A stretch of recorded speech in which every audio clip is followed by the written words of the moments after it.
Hey guys, welcome back to ArxangelRC. Today I'm a bit excited because I will be reviewing the new Eachine EV800D 5.8 GHz diversity receiver goggles with an integrated battery and a DVR function. Links are in the description below. In addition, the goggles can be quickly transformed into a 5-inch monitor, and that is a killer feature for people like me who have use for both. Up until now, when I needed goggles, I was using the good old VRD2 and they were okay, but I was never really completely satisfied by the way they fit on my head and face. The EV800Ds certainly look a lot better and have a slimmer design, making them look more compact. The rubberized plastic looks and feels a lot more expensive than it probably is. What I also like about these is the audio-video input on the side. That is something I missed a lot on the VRD2 goggles. All control buttons are on the top of the unit, as well as the antenna connectors, and there are also two indicator LEDs. One is for power, the other is for battery charging. The manual explains the operation of the buttons pretty well, so I'm not going to go over this right now. Unlike the VRD2s and some other goggles I've seen, the EV800Ds come with a soft padding for your face already pre-installed, and it is not some cheap foam stuff, but rather some textile cushions that look and feel very premium. To make the goggles into a monitor, you simply need to separate the two parts by lifting the front half up. It's as easy as that. There is also a tripod mount on the bottom, which would be perfect for when in use in this configuration. With the set, you also get two circular polarized antennas. One is a standard cloverleaf and the other is some patch antenna. Screw them on, insert the SD card in the allotted place, and we're ready to test these at the field. I just want to mention something interesting that I found out. You can switch between the diversity display, receiver A and receiver B, but in addition you can actually set each display to a different frequency. I was able to set the diversity to D5, receiver B to R5 and receiver A to the A3 channel, so all of them were different and I can switch between them and potentially observe 3 different frequencies. This is an amazing feature. I'm not sure if it was intentionally implemented, but it is there and it works. Moving on,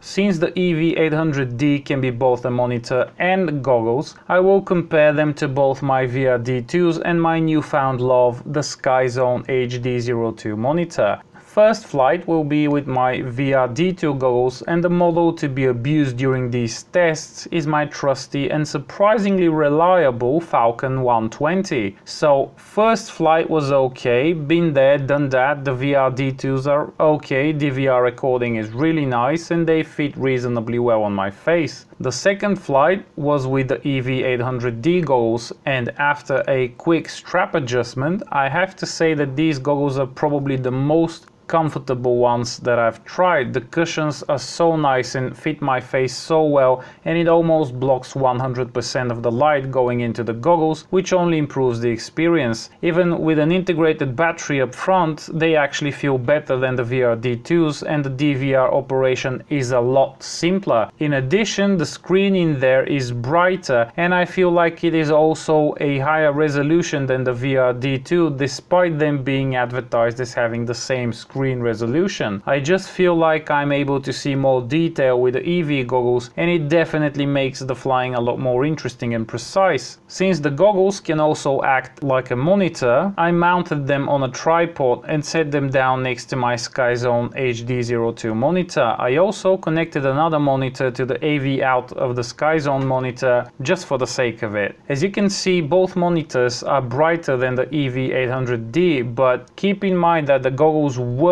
primarily meant to be used as such, so their brightness is perfectly good once you put them back into one piece and plant them on your face. And even in this situation, I would say they're doing pretty well with very little reflection issues. However, do you notice anything else that is interesting here? Take a good look at the monitors and the goggles and you will see a difference in the image in terms of delay between all of them. Actually, it turns out the goggles are the first to react, and very shortly after after the SkyZone HD02 moves, and since the monitor on the left is being fed via the audio video out of the SkyZone, it reacts last. I was very surprised by this discovery. First few flights I used both sets of goggles and the copter flew fine, but for the next few flights I used the SkyZone monitor primarily, and it felt like there was something wrong with the copter. It started to fly weird, and going fast and close to bushes was not that easy anymore. It was overshooting commands, and the overall feel of the model was not that great anymore. At first I thought the rain had messed up either the Falcon or the sticks on my Taranis, but later when I was reviewing the footage I noticed this delay on the monitor and all the pieces fell into place. At that moment, I finally realized what this hype about delays with the race quads and why it is important to see the image instantly rather than to have even a fraction of a second delay. I learned something new that day and I will keep it in mind from now on, but don't let that sway you off of monitors. They work perfectly fine and you will have problems only if you try to use it with racing copters. For all other models and situations, even a quarter of a second delay will never be noticed and will never affect your flight, especially for planes where actually monitors are used a lot more often. The reason why after so many years of FPV I found out about this just now is because I mostly fly planes and such delays are not an issue there. Okay, so for racing copters, monitors are apparently no good, but the EV800D is shaping up to be an impressive set. One last thing that I need to compare, which is important to me, is the DVR functionality. The video from the VRD2s is pretty good already, and I think it has a slightly better resolution, as you can definitely make out more detail in the image, but notice how the recording from the EV looks a bit brighter, a bit nicer and cleaner than the VRD2. These jumping lines all over the image are not as visible on the EV recording. What is weird though is that the EV files have no resolution or bitrate data in them, but the files from both goggles are in the AVI format. Not sure what that's about, but in terms of looks, the EV800Ds record some nice quality footage and I would say they're on par with the VRD2. So in conclusion, I have to say that I like the EVs a lot. They look good, have a nice bright screen that gives a better quality image than the VRD2. They also fit my face better, the DVR is easier to operate and the recorded footage is on par with the VRD2. In my mind, they are the better product and would definitely recommend them to anyone looking to buy a set. The EV800D just hits the right spot,